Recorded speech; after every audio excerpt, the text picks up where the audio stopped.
Shalom, que Dieu vous bénisse. C'est le prophète Otis Abraham depuis la RDC.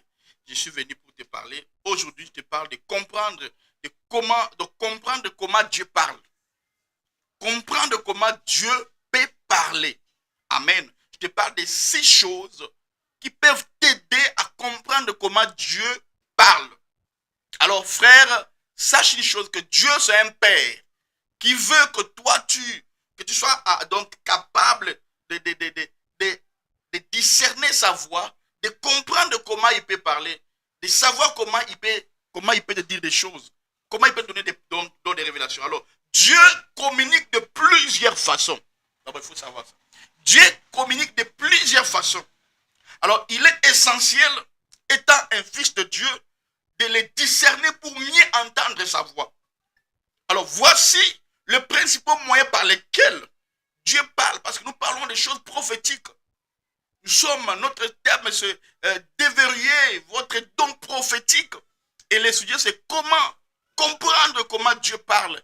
6 choses qui peuvent t'aider à comprendre comment Dieu parle. Alléluia. Alors, la première des choses, c'est que Dieu parle par la parole écrite, qui est la Bible. Dans 2 Timothée chapitre 3, versets 16 à 17, la Bible dit, toute écriture est inspirée de Dieu. Et puis, elle est utile pour enseigner, pour convaincre, pour corriger, pour instruire dans la justice. La Bible est la vérité, donc est la révélation parfaite, qui est principale même de Dieu. Elle contient le principe et sa volonté dans notre vie. Alléluia. Et deuxième deuxième chose qui peut t'aider à mieux entendre la voix de Dieu, c'est par le Saint-Esprit. Alléluia. Dans Jean chapitre 14, verset 26, la Bible dit, mais le consolateur, l'Esprit Saint que le Père enverra en mon nom, vous enseignera toutes choses et vous rappellera tout ce que je vous ai dit. Alléluia. Le Saint-Esprit nous guide intérieurement et nous révèle des vérités qui est spirituelle.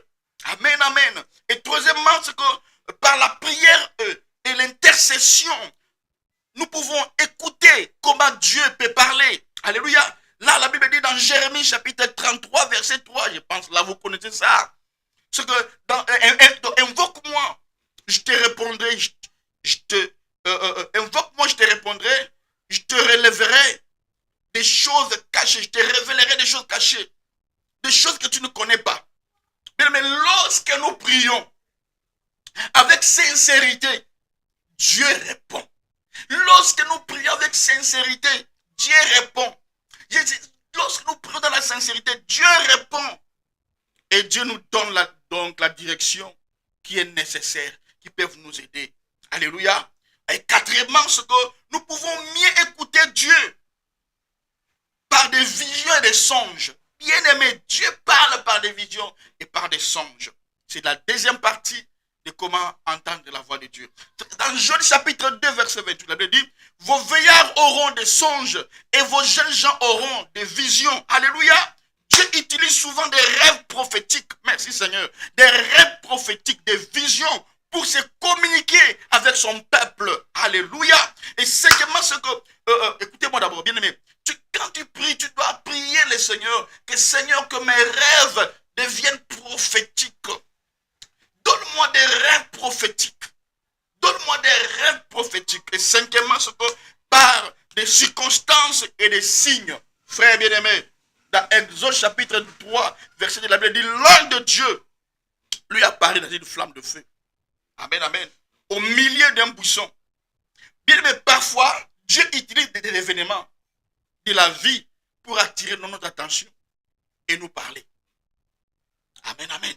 Et partant de tout ce que tu vois dans ta vie, derrière cela, ça peut être un message. Ça peut être donc, il peut y avoir un message qui est caché derrière les événements que vous voyez. Et sixième chose, c'est avant-dernier, c'est que par les hommes de Dieu, Dieu peut te parler, tu peux écouter Dieu. C'est la fin. Tu peux écouter Dieu par des hommes de Dieu, des prophètes, des pasteurs, des mentors spirituels. Amen. Dans 1 Samuel chapitre 3, verset 9, Elle y comprit que ce n'était pas l'Éternel. Il dit dans 1 Samuel chapitre 3 verset 9, elle y comprit que ce n'était pas l'Éternel qui appelait l'enfant.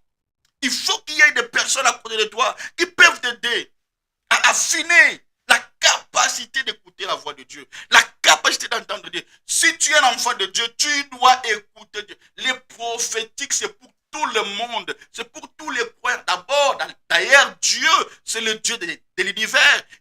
Dieu n'est pas chrétien. Non, non, non. On ne peut pas bloquer Dieu dans la chrétienté. Dieu n'est pas chrétien. Il est l'Éternel des armées. Il est le Tout-Puissant, le créateur de l'univers. Il a des enfants partout. Même les gens qui ne sont pas des chrétiens. Et c'est là que Dieu donne des révélations à tout le monde. Est-ce que Pharaon était chrétien? Mais Pharaon, il a la révélation des vaches, de cette vache maigre, cette vache qui est grasse. Est-ce qu'il était donc chrétien? Non. Nebuchadnezzar, il a eu donc une révélation. Est-ce qu'il était donc chrétien? Non. Dieu parle à tout le monde, même des chefs coutumiers, il peut te donner des révélations, des rêves. Il donne et puis les rêves, et puis c'est réel.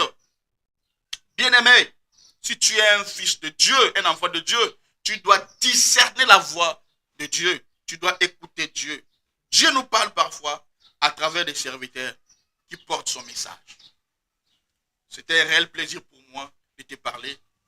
Que Dieu te bénisse.